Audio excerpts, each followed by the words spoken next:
السلام علیکم ورحمۃ اللہ وبرکاتہ نحمده ونصلی علی رسولہ الکریم رب اشرح لی صدری ویسر لی امری واحلل عقدۃ من لسانی یفقهوا قولی رب زدنا علما اللهم انا نسألك علما نافعا ورزقا واسعا وقلبا شاکرا ولسانا ذاکرا وعملا متقبلا آمین یا رب العالمین۔ تفسیر سورۃ الاحزاب آیت نمبر 1 سے 8 تک بیان کرنے کی کوشش کروں گی۔ اعوذ باللہ من الشیطان الرجیم، بسم اللہ الرحمن الرحیم، یا ایہا النبی اتق اللہ ولا تطع الکافرین والمنافقین ان اللہ کان علیما حکیما۔ اے نبی، اللہ سے ڈرتے رہیے اور کافروں اور منافقوں کی اطاعت مت کیجیے، بے شک اللہ سب کچھ جاننے والا اور خوب حکمت والا ہے۔ واتبع ما یوحى الیک من ربک ان اللہ کان بما تعملون خبیرا۔ اتباع کیجیے جو آپ کے رب کی طرف سے آپ پر وحی کی جاتی ہے، بے شک تم جو کچھ کرتے ہو اللہ اس سے خوب باخبر ہے۔ وتوکل علی اللہ وکفی باللہ وکیلا، اور آپ اللہ پر توکل کیجئے اور اللہ تعالی بطور کارساز کافی ہے۔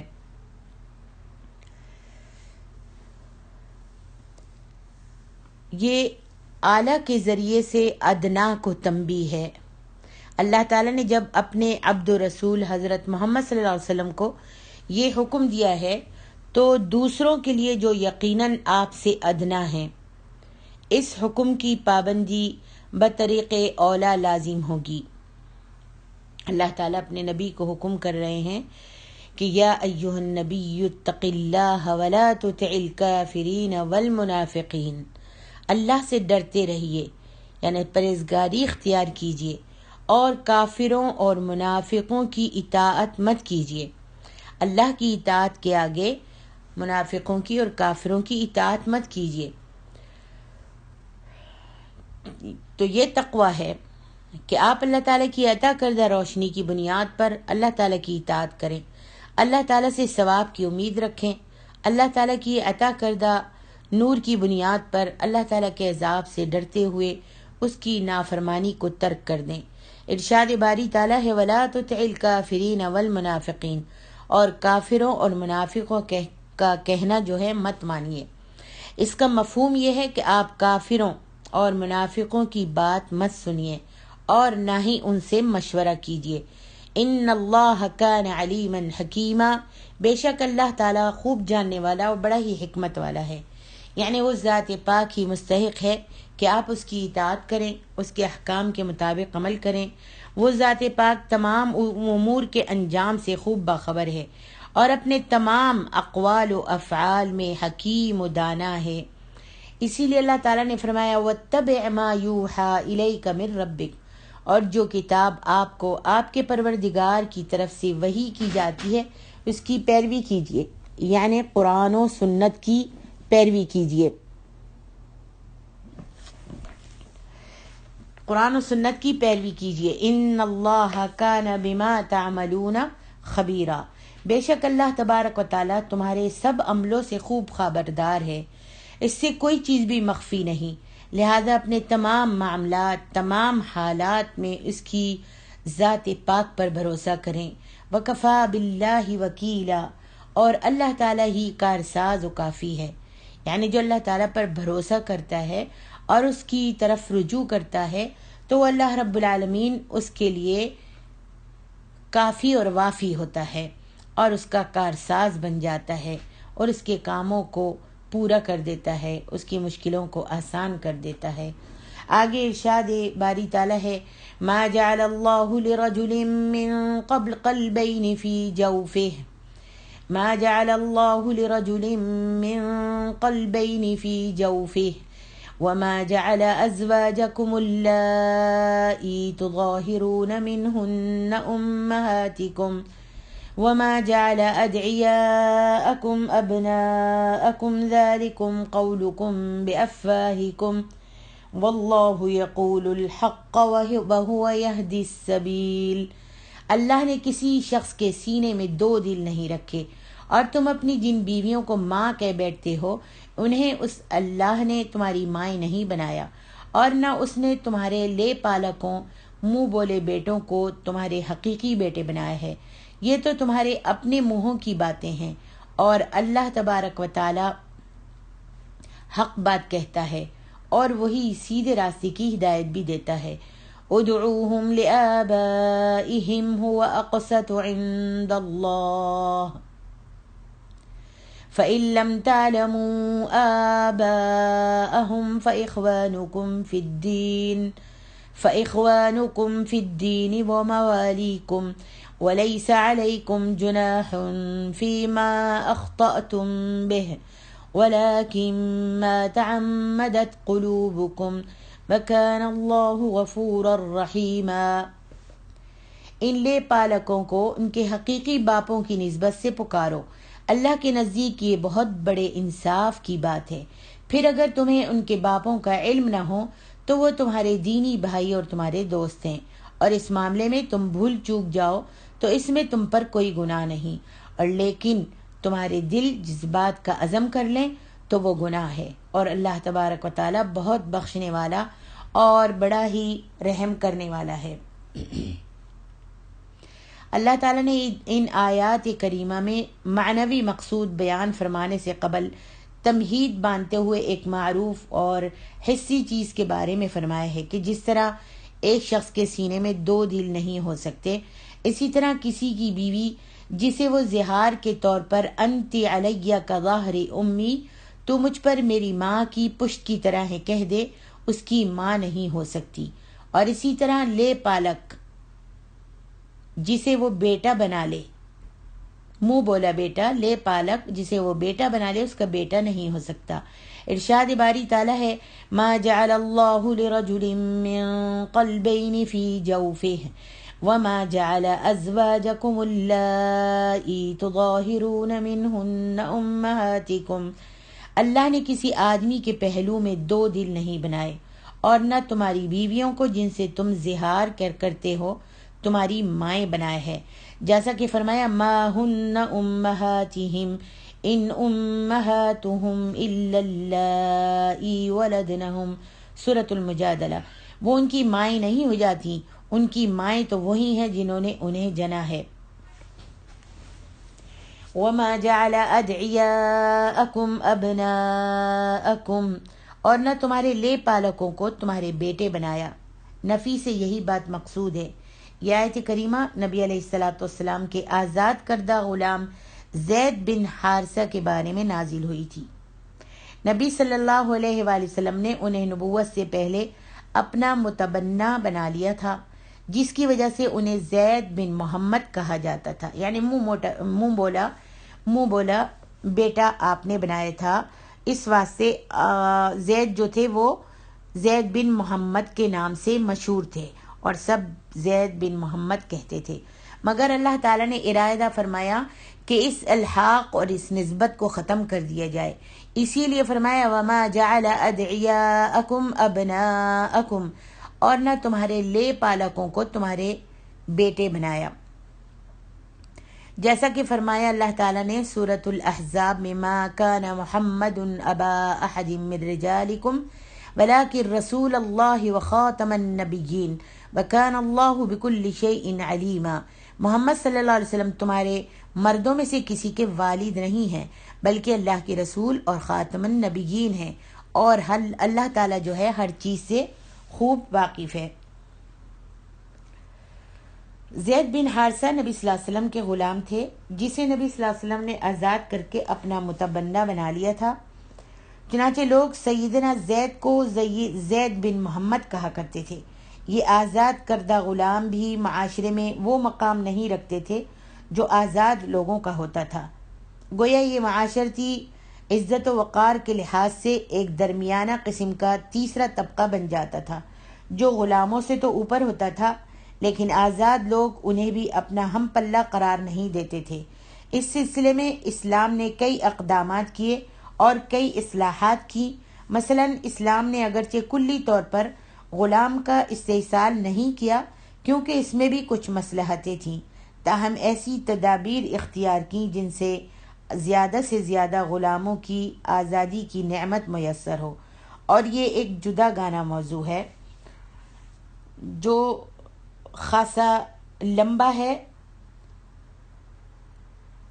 یہاں پر فرمائے آزاد شدہ غلاموں کے سلسلے میں اسلام کا منشا یہ تھا کہ کم از کم ایسے لوگوں کو آزاد لوگوں کے برابر درجہ دیا جائے۔ چنانچہ اسی منشاء الہی کے مطابق نبی صلی اللہ علیہ وسلم نے اپنے آزاد کردہ غلام اور متبنہ زید کے لیے اپنی پھوپھی زاد بہن سیدہ زینب سے رشتے کا مطالبہ کر دیا۔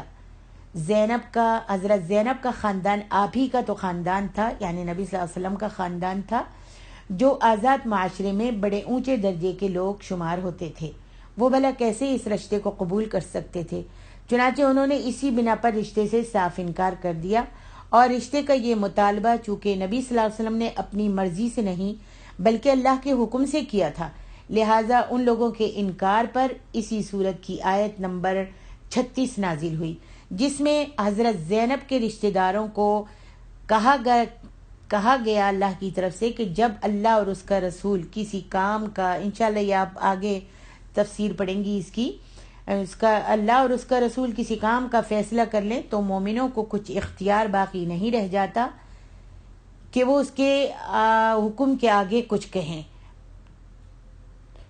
چنانچہ انہوں نے جب یہ فرمان سنا تو اللہ کے اس حکم کے سامنے سر تسلیم خم کر دیا، اور حضرت زید اور حضرت زینب کی شادی ہو گئی، مگر شادی کے بعد بھی زوجین کے تعلقات میں خوشگواری نہ آ سکی، اور اس کی وجہ وہی طبقاتی امتیاز تھا جو معاشرے میں جڑ پکڑ چکا تھا۔ حضرت زینب نے اللہ کے حکم کے سامنے سر تسلیم خم کر دیا، بالکل مان گئیں اور شادی کے لیے راضی ہو گئیں، مگر طبیعت کا یکدم بدل جانا ان کے بس کی بات نہیں تھی، اور وہ اپنے خاوند کا وہ احترام نہ کر سکی جو ایک بیوی کو اپنے خاوند کا کرنا چاہیے تھا۔ حضرت زید چونکہ نبی صلی اللہ علیہ وسلم کے چہیتے بھی تھے اور متبنہ بھی، لہٰذا انہوں نے کئی بار آپ صلی اللہ علیہ وسلم سے اپنی اس تکلیف اور ذہنی کوفت کی شکایت کی، اور یہ بھی کہا کہ میں زینب کو طلاق دے دوں گا، مگر نبی صلی اللہ علیہ وسلم حضرت زید کو طلاق سے منہی فرماتے رہے۔ عرب معاشرہ میں ایک اور بگاڑ بھی موجود تھا، جو یہ تھا کہ یہ لوگ متبنہ کو ہر لحاظ سے اپنے حقیقی بیٹوں کی مانند قرار دیتے تھے، یعنی لے پالک کو، منہ بولے بیٹے کو ہر لحاظ سے اپنے حقیقی بیٹوں کی مانند قرار دیتے تھے، اور اس مسئلے میں بھی اسلام اصلاحی قدم اٹھانا چاہتا تھا، لیکن یہ قدم چونکہ انتہائی مشکل قدم تھا، اور جو شخص بھی اس بند دروازے کو کھولنے کا ارادہ کرتا اسے سارے عرب معاشرے کے طعن و تشنیع کا ہدف بننا پڑتا تھا۔ اس لیے اللہ تعالیٰ نے اس مشکل کام کے لیے نبی صلی اللہ علیہ وسلم کی ذات کو منتخب کیا۔ جن دنوں حضرت زینب کو طلاق دینے کا سوچ رہے تھے، اسی دور میں آپ صلی اللہ علیہ وسلم کو اللہ تعالیٰ کی طرف سے اشارہ مل چکا تھا کہ اب حضرت زینب کا آپ سے نکاح کیا جائے گا۔ اس اشارے حکم الہی سے دو مصلحتیں مقصود تھیں، ایک یہ کہ حضرت زینب جنہوں نے اپنی طبیعت کی ناگواری کے باوجود، اپنی ناپسندگی کے باوجود اللہ کے حکم کے آگے سر تسلیم خم کر دیا تھا اور حضرت زید سے نکاح کر لیا تھا، اللہ تعالیٰ کے حکم میں ایک یہ اشارہ بھی تھا اور یہ مصلحت تھی کہ جنہوں نے اللہ کے حکم کے آگے حضرت زینب نے سر تسلیم خم کر لیا تھا تو اس نبی صلی اللہ علیہ وسلم سے نکاح کر کے ان کی دلجوئی کی جائے، اور دوسری مصلحت یہ تھی کہ معاشرے میں اس غلط نظریے کا قلعہ جو ہے قمع کر دیا جائے کہ متبنہ بھی ہر لحاظ سے حقیقی بیٹے کی طرح ہوتا ہے، یعنی اس نظریے کو اور اس جو لوگوں میں مشہور تھا اس کو ختم کر دیا جائے کہ متبنہ بھی ہر لحاظ سے حقیقی بیٹے کی طرح، لے پالک بیٹا جو ہے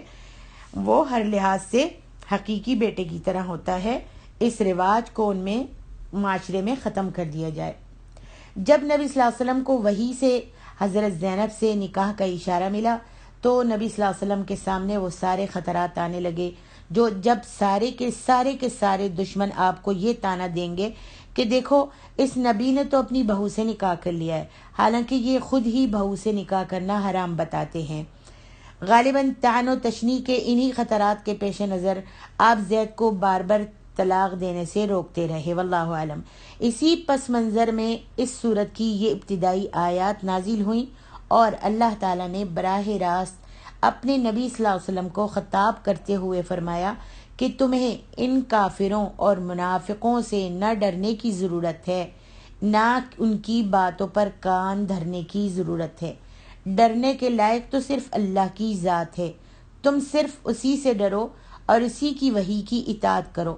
اللہ اپنے احکام کی حکمت خوب جانتا ہے کہ وہ کیوں ایسا حکم دے رہا ہے، اور جو لوگ اس نکاح کے رد عمل میں شور بپا کریں گے، شور مچائیں گے، اللہ تعالیٰ ان سے بھی پوری طرح واقف ہے۔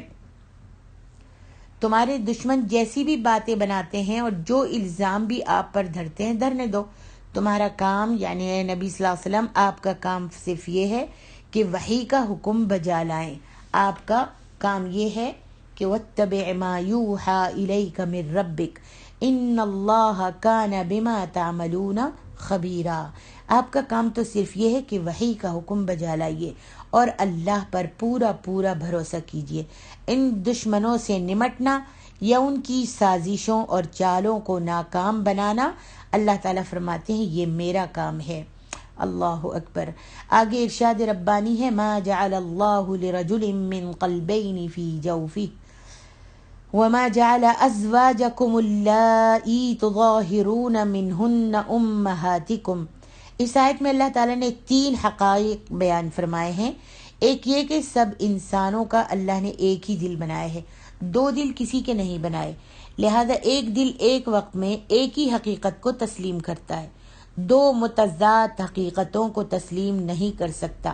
یہ ناممکن ہے کہ ایک ہی شخص ایک وقت مومن بھی ہو اور منافق بھی ہو، یا وہ کافر بھی ہو اور مسلم بھی ہو۔ ان میں سے ایک وقت میں ایک ہی حقیقت کی تسلیم کیا جا سکتا ہے، کیونکہ 2 متضاد باتوں میں سے حقیقت ایک ہی ہو سکتی ہے۔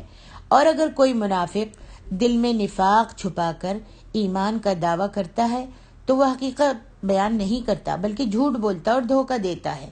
اور اس نکاح کے رد عمل سے مسلمانوں کو یہ بھی معلوم ہو جائے گا کہ ان میں مخلص مسلمان کتنے اور کون کون ہیں اور منافق کون ہیں، جو اللہ کے حکم کے آگے دوسرے دشمنوں کی دیکھا دیکھی زبان درازی کرتے ہیں۔ آگے ارشاد ربانی ہے، وَمَا جَعَلَ أَزْوَاجَكُمُ اللَّائِي تُظَاهِرُونَ مِنْهُنَّ أُمَّهَاتِكُمْ۔ عرب میں طلاق کے علاوہ یہ بھی دستور تھا کہ جس عورت پر غصہ آتا اور اس سے انبن ہو جاتی تو کہہ دیتے تو مجھ پر میری ماں کی پیٹھ کی طرح ہے۔ اس کام کو وہ زہار کہتے تھے، اس کام کو زہار کہا جاتا تھا۔ یہ کہنے پر وہ عورت خاوند پر حرام ہو جاتی تھی۔ یہ دستور بھی اصلاح طلب تھا۔ اس کی اصلاح کا طریقہ اور کفارہ تو سورۃ المجادلہ میں تفصیل سے انشاءاللہ بیان کیا جائے گا۔ یہاں صرف یہ بتایا جا رہا ہے کہ تمہارے کہنے سے بیوی ماں نہیں بن جاتی۔ ماں تو وہ ہوتی ہے جس نے جنا ہو۔ تو جس طرح کسی آدمی کے اندر 2 دل نہیں ہو سکتے، اسی طرح کسی کی 2 مائیں بھی نہیں ہو سکتی۔ اب اگر تم بیوی کو ماں کہہ کر اسے فی الواقع ماں سمجھ بیٹھو تو یہ تو تمہارے منہ کی بات ہے جس کا حقیقت سے کچھ بھی تعلق نہیں ہے۔ اور تیسری حقیقت یہ ہے کہ متبنہ حقیقی بیٹے کا مقام نہیں لے سکتا، یعنی لے پالک بیٹا جو ہے وہ حقیقی بیٹے کا مقام نہیں لے سکتا۔ یہ بھی ناممکن ہے کہ کسی کے 2 باپ ہوں، باپ وہی ہے جس کے نطفے سے وہ پیدا ہوا ہے، دوسرا کوئی شخص نہ اس کا حقیقی باپ ہو سکتا ہے اور نہ وہ اس کا حقیقی بیٹا ہو سکتا ہے۔ متبنہ یعنی لے پالک اپنے نقلی باپ کا وارث نہیں بن سکتا، نہ باپ متبنہ کا وارث ہو سکتا ہے۔ ہر شخص اپنے متبنہ کی مطلقہ بیوی سے نکاح بھی کر سکتا ہے، یعنی لے پالک بیٹے کی بیوی سے نکاح بھی کیا جا سکتا ہے۔ اسی طرح متبنہ بھی لے پالک بھی اپنے نقلی باپ کی مطلقہ یا بیوہ سے نکاح کر سکتا ہے، اور یہی غلط دستور معاشرے میں رائج تھا، جس کی اصلاح اللہ تعالیٰ نبی صلی اللہ علیہ وسلم کے حضرت زینب کے ساتھ نکاح سے فرمانا چاہتے تھے۔ آگے ارشاد ربانی ہے، وَمَا جَعَلَ أَدْعِيَاءَكُمْ أَبْنَاءَكُمْ ذَلِكُمْ قَوْلُكُمْ بِأَفْوَاهِكُمْ وَاللَّهُ يَقُولُ الْحَقَّ وَهُوَ يَهْدِي السَّبِيلَ، اور تمہارے منہ بولے بیٹوں کو تمہارے حقیقی بیٹے بنایا ہے۔ یہ تو تمہارے منہ کی باتیں ہیں، مگر اللہ حقیقی بات کہتا ہے اور وہی صحیح راہ دکھاتا ہے۔ ان منہ بولے بیٹوں کو ان کے باپوں کے نام سے پکارا کرو، اللہ کے ہاں یہی انصاف کی بات ہے۔ اس آیت میں اسی اصلاحی اقدام کی چند جزئیات بیان فرمائی جا رہی ہیں۔ پہلی بات یہ ہے کہ ہر شخص کو اس کے حقیقی باپ کی نسبت سے پکارا جائے۔ چنانچہ حضرت عبداللہ بن عمر فرماتے ہیں کہ جب نبی صلی اللہ علیہ وسلم نے حضرت زید کو اپنا متبنہ بنا لیا تو ہم لوگ انہیں زید بن محمد کہہ کر پکارتے تھے۔ جب یہ آیت نازل ہوئی تو پھر زید بن حارثہ کہنا شروع کر دیا، بخاری۔ اور رسول اللہ صلی اللہ علیہ وسلم خود بھی انہیں زید بن حارثہ ہی کہنے لگے۔ اس آیت سے یہ معلوم ہوتا ہے کہ حضرت عیسیٰ کے باپ نہیں تھے۔ حضرت عیسیٰ جو تھے ان کا کوئی باپ نہیں تھا، ورنہ اللہ تعالیٰ عیسیٰ ابن مریم کبھی نہ فرماتے۔ حضرت عیسیٰ ابن مریم کی معجزانہ پیدائش کے منکرین کے لیے یہ لمحہ فکریہ اس لحاظ سے ہے کہ قرآن نے اور کسی مرد یا عورت کا نام ابنیت سمیت ذکر نہیں کیا۔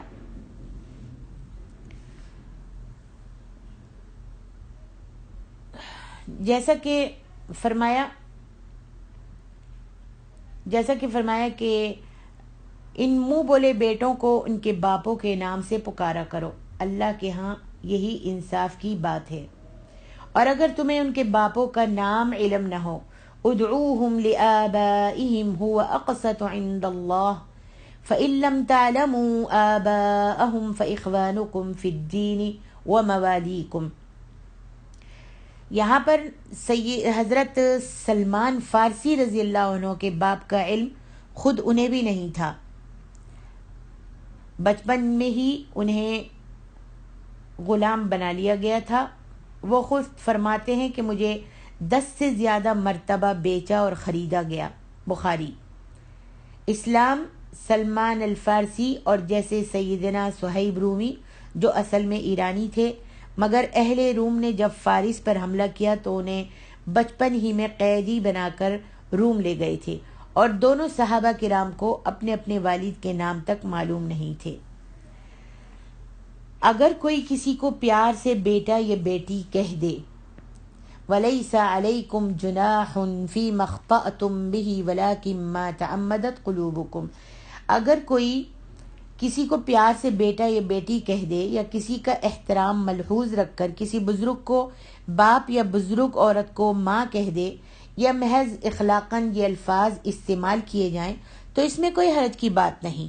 حرج اس وقت واقع ہوتا ہے کہ اگر کسی کو بیٹا یا بیٹی کہے تو حقیقی بیٹے یا بیٹی جیسے فرائض حقوق بھی اپنے اوپر لازم کر لے، جس طرح عام مومنوں کو حکم ہے کہ وہ کسی شخص کو اس کے حقیقی باپ ہی کی طرف منسوب کریں، کسی دوسرے کی طرف مت کریں۔ اسی طرح یہ بھی حکم ہے کہ کوئی شخص خود بھی اپنے آپ کو اپنے باپ کے علاوہ کسی دوسرے شخص یا کسی قوم کی طرف منسوب نہ کرے۔ چنانچہ حضرت ابو ذر کہتے ہیں کہ نبی صلی اللہ علیہ وسلم نے فرمایا، جس نے دوسرے شخص کو جان بوجھ کر اپنا باپ بنایا وہ کافر ہو گیا، اور جو شخص اپنے تئیں کسی دوسری قوم کا بتائے، اپنے آپ کو کسی دوسری قوم کا بتائے تو وہ اپنا ٹھکانہ دوزخ میں بنا لے، بخاری میں یہ حدیث ہے۔ ہمارے ملک میں سید بننے کا یا کسی اونچی ذات سے نسبت قائم کرنے کا عام رواج ہے۔ ایسے حضرات اس حدیث کے آئینے میں اپنا انجام دیکھ سکتے ہیں۔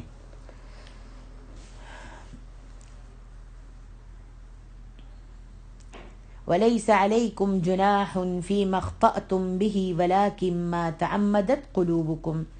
اس کا ایک مطلب تو یہ ہے کہ اس سلسلے میں تم سے جو پہلے لغزشیں اور غلطیاں ہو چکی ہیں اللہ ان کو معاف کرنے والا ہے، اور دوسرا یہ کہ اگر تم دانستہ جان بوجھ کر کوئی ایسی بات کہہ دو یا بھول چک کر کہہ دو تو ایسی خطائیں بھی اللہ معاف کرنے والا ہے انشاءاللہ۔ آگے ارشاد ربانی ہے، النبی اولا بالمؤمنین من انفسهم وازواجه امہاتهم وَأُولُو الْأَرْحَامِ بَعْضُهُمْ أَوْلَى بِبَعْضٍ فِي كِتَابِ اللَّهِ مِنَ الْمُؤْمِنِينَ وَالْمُهَاجِرِينَ إِلَّا أَن تَفْعَلُوا إِلَى أَوْلِيَائِكُمْ مَعْرُوفًا كَانَ ذَلِكَ فِي الْكِتَابِ مَسْطُورًا۔ فرمایا مومنین، اور اگر تم اپنے دوستوں سے کوئی بھلائی کرنا چاہو تو کر سکتے ہو، کتاب اللہ میں یہی لکھا ہوا ہے۔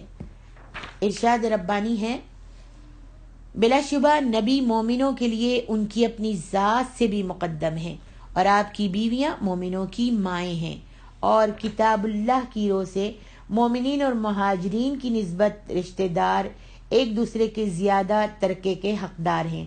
البتہ اگر تم اپنے دوستوں سے کوئی بھلائی کرنا چاہو تو کر سکتے ہو، کتاب اللہ میں یہی لکھا ہوا ہے۔ فرمایا آپ کی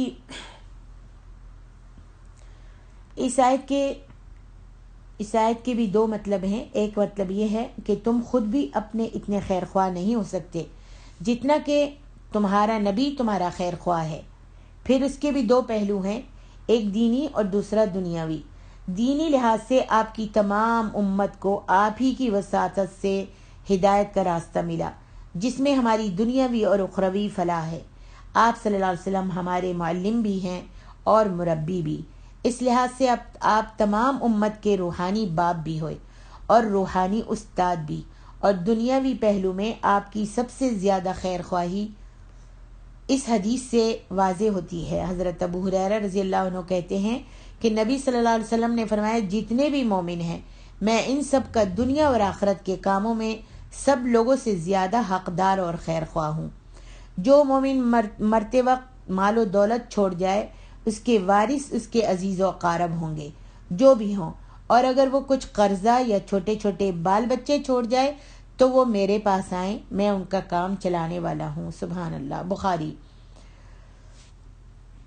اور آپ کی اس حد درجہ کی خیر خواہی کا منطقی تقاضا یہ ہے کہ تمام مسلمان بھی آپ کا دوسرے سب لوگوں سے بڑا احترام کریں، سب لوگوں سے بڑھ کر احترام کریں اور ان کی اطاعت کریں، تاکہ آپ کی تعلیم و تربیت سے پوری طرح فیضیاب ہو سکیں۔ اور اس پہلو پر یہ حدیث بھی روشنی ڈالتی ہے۔ حضرت انس بن مالک فرماتے ہیں کہ نبی صلی اللہ علیہ وسلم نے فرمایا، تم میں سے کوئی شخص اس وقت تک مومن نہیں ہو سکتا جب تک کہ اس کو میری محبت اولاد، والدین اور سب لوگوں سے زیادہ نہ ہو۔ مسلم۔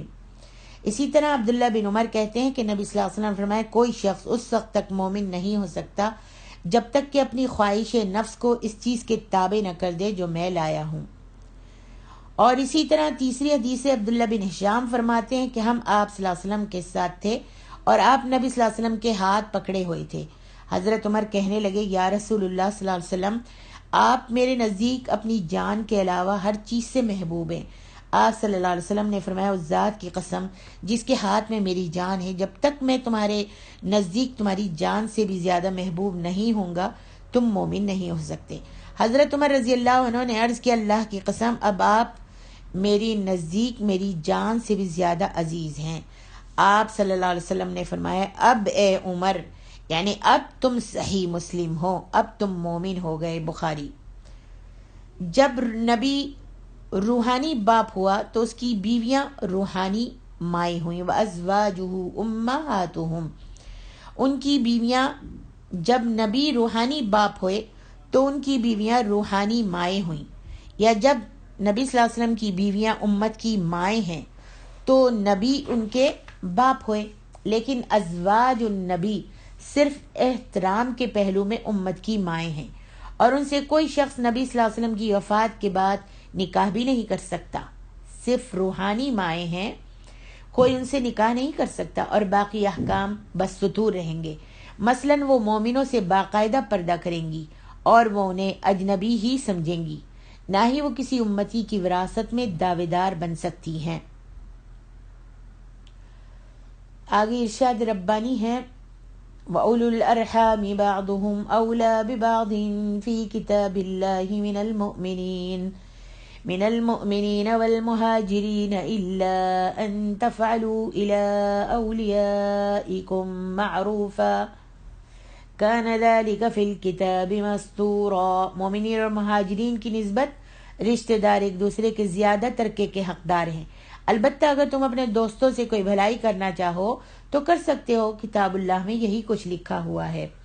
جب نبی صلی اللہ علیہ وسلم اور دوسرے مسلمان ہجرت کر کے مدینہ تشریف لائے تو ایک نہایت اہم مسئلہ مہاجرین کی آباد کاری اور ان کے ذریعہ معاش کا بھی تھا، جو اس نوزائیدہ مسلم ریاست کے لیے فوری طور پر حل طلب تھا۔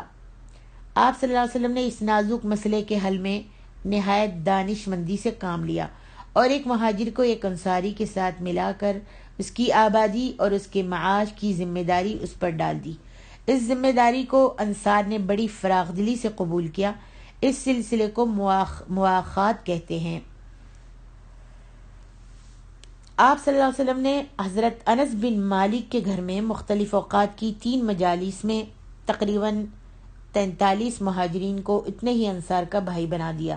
اس طرح عارضی طور پر مہاجرین کی آباد کاری اور معاش کا مسئلہ حل ہو گیا۔ پھر یہ بھائی چارہ اس حد تک بڑھا کہ وہ ایک دوسرے کے وارث اور ولی قرار پا گئے۔ مہاجر کی وراثت ان کے انصاری بھائی کو ملتی تھی اور انصاری کی اس کے مہاجر بھائی کو ملتی تھی۔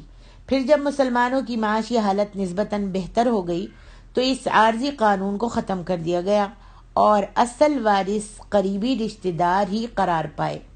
ہاں، ان بھائیوں سے حق وراثت کے علاوہ دوسرے ذرائع سے بہتر سلوک کی اجازت دی گئی۔ مثلاً کوئی شخص ان کے حق میں وصیت کر سکتا ہے، اپنی زندگی میں مالی امداد اور ہبہ کر سکتا ہے، تحفے تحائف دے سکتا ہے۔ یعنی مواخات کے بھائیوں کو ایک دوسرے کا وارث بنا دینا ایک عارضی قانون تھا۔ مستقل قانون شریعت یہی ہے کہ وراثت کے حقدار قرابت دار ہی ہوتے ہیں، جو اصل بہن بھائی ہوں یا جن کا شرع سے وراثت بنتی ہے وہی حقدار ہوتے ہیں۔ آگے ارشاد ربانی ہے، وَإِذْ أَخَذْنَا مِنَ النَّبِيِّينَ مِيثَاقَهُمْ وَمِنْكَ وَمِن نُوحٍ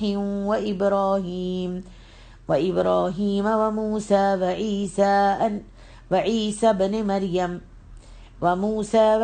ابْنِ مَرْيَمَ وَأَخَذْنَا مِنْهُمْ مِيثَاقًا غَلِيظًا۔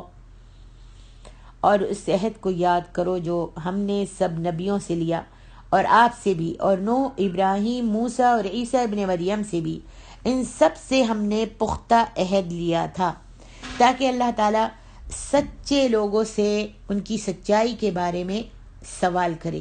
لِيَسْأَلَ الصَّادِقِينَ عَن صِدْقِهِمْ وَأَعَدَّ لِلْكَافِرِينَ عَذَابًا أَلِيمًا، تاکہ اللہ تعالیٰ سچے لوگوں سے ان کی سچائی کے بارے میں سوال کرے، اور کافروں کے لیے ہم نے دردناک عذاب تیار کر کے رکھا ہے۔